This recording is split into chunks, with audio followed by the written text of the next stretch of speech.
अगर यहाँ पे पुरुष पुरुष की ही बात करी जाएगी, नारी नारी की बात करी जाएगी, तो फिर प्रधानता कहाँ चली जाएगी? प्रधानता तो गुम हो जाएगी ना।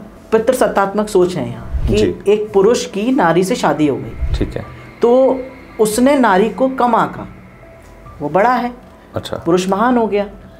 ऐसे ही अगर वो ये बातों को भी सामने लाते कि दो महिला भी शादी की हुई हैं, दो पुरुष भी शादी की हुए हैं हमारे एंशियंट टाइम में, तो फिर उन दोनों लोगों में कौन महान माना जाएगा? इसलिए शायद हेटेरोसेक्सुअल रिलेशनशिप को इतना ज़्यादा प्राइमरी तौर पर रखा जाता है कि जिसमें पुरुष को प्रधानता दी जाए। और क्या शायद ये इसलिए भी है क्योंकि जैसे बोलते हैं मैरिज का जो बहुत बड़ा रीज़न है वो प्रोक्रिएशन है जी, आप अपनी वंश को आगे बढ़ाते। एग्जैक्टली। तो जो पुरुष और स्त्री का ये जो एक वो है कि शादी कर रहे हैं, बच्चा पैदा कर रहे हैं, आगे बढ़ा रहे हैं, बिल्कुल करिए। उसमें फिर जेंडर इक्वालिटी पे बात करें हम कि उनमें जेंडर इक्वालिटी होनी चाहिए। आप पुरुष प्रधानता को ना लाएं फिर बीच में। जैसे मैं आपसे बात कर रहा था तो आपने क्या बोला कि इक्वालिटी तो है ही नहीं, सबकी अपनी कैपेबिलिटीज़ हैं। करेक्ट। आपकी बात पे मैं सहमत हूँ। तो फिर पुरुष प्रधानता को क्यों लाया जाता है बीच में? हमेशा हमें ऐसी कहानियाँ को सुनाई गई हैं, चाहे वो धर्म से रिलेटेड हो, चाहे वो किसी ऐतिहासिक से रिलेटेड हो, जिसमें पुरुष को हमेशा महान बताया गया है शुरू से ही। ऐसा क्यों? मेरी जो अंडरस्टैंडिंग है इसमें, मतलब मैं ये इस बात को बहुत डिफेंड नहीं कर रहा, लेकिन मुझे ऐसा लगता है कि हम लोग जब ये जो आज जो सोसाइटी बने हैं इसके पीछे बहुत सारा जो टाइम था, चाहे वो आप समझो कि जब हम गुफाओं में रहते थे तब से लेके तब बात ये थी कि मर्द है वही लड़ेगा, लड़ाइयों में जाएगा, जितने भी डिफ़िकल्ट काम हो कि सोसाइटी के वो मर्द करे, फिर वो चाहे जान देना हो देश के लिए या अपने परिवार को प्रोटेक्ट करना हो या कमा के लाना हो। मोस्ट ऑफ द टाइम ये एक तरह का सेड अनसेड मान लीजिए कि उस समय का ये एक वे ऑफ लाइफ था। जब वे ऑफ लाइफ था तो जाहिर बात है कि जिसका तो उस वे में देखा जाता था कि पुरुष का एक बहुत बड़ा कंट्रीब्यूशन था। ये नहीं कह सकते कि सब कुछ वही करता था, क्योंकि नरिशमेंट जो है जो फीमेल थी घर की वो सब चीज़ें करती थी। व्हाट आई फील इज़ कि I think this has been carried on for a lot of time. Now थोड़ा थोड़ा जेंडर रोल्स जो हैं वो क्या हुए हैं, बहुत फ्लूइड हो गए हैं इस समय। जेंडर फ्लूइड कि जिन लोगों को इससे तकलीफ है कि दो महिलाएं शादी कर लेंगी या दो पुरुष शादी कर लेंगे, तो उसमें महानता किसको दिखाई जाएगी? फिर पुरुष को मैं ये बात कर रहा हूँ। तो अब जो दो पुरुष शादी कर रहे हैं वो वंश कैसे बढ़ाएंगे? सबसे बड़ी समस्या ये है। और दो महिला शादी करेंगे वंश कैसे बढ़ाएंगे? सबसे बड़ी समस्या ये है। तो मैं यहाँ पे एक बात कहूँगा कि जो हेटेरोसेक्सुअल कपल है उनमें भी काफ़ी सारे कपल्स ऐसे होते हैं जिनको बच्चे ही नहीं होते।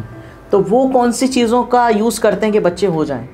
या तो वो मेडिकल साइंस को यूज़ करेंगे कि भाई IVF कर सकते हैं, या और भी सारी चीज़ें होती हैं कर सकते हैं जी। तो क्या वो जो दो बंदे हैं या जो दो बंदियां हैं लेस्बियन गे हैं, क्या वो मेडिकल साइंस यूज़ नहीं कर सकते? मैं आपसे पूछ रहा हूँ बच्चों के लिए। बिल्कुल कर सकते हैं और शायद ये हो भी रहा है। तो फिर ये सवाल उठना ही नहीं चाहिए कि वो एक परिवार बनाने लायक नहीं है, जो कि हमारा संविधान ये कह रहा है। अगर हम साइंस को थोड़ा सा अलग कर दें, हालांकि I get your point, I understand कि लाइक अब चीज़ें ऐसी हैं और शायद यही रीज़न है कि अब लोगों के लिए it is a way easier for people कि जहाँ पे आप सेक्स असाइनमेंट सर्जरीज हैं, जहाँ पे आपके IVF जैसी सुविधाएं हैं। हालांकि legally there is a struggle also.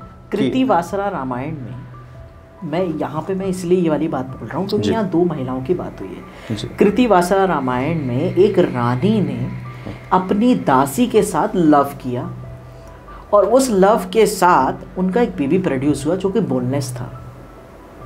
Baby produce हुआ जो कि बोनलेस था।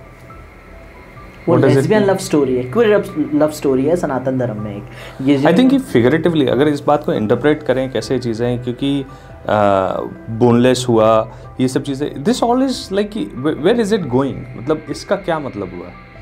क्योंकि साइंस इस बात को बिल्कुल ऐसे समझता है कि भाई XY और XX chromosomes, that is how you produce a baby.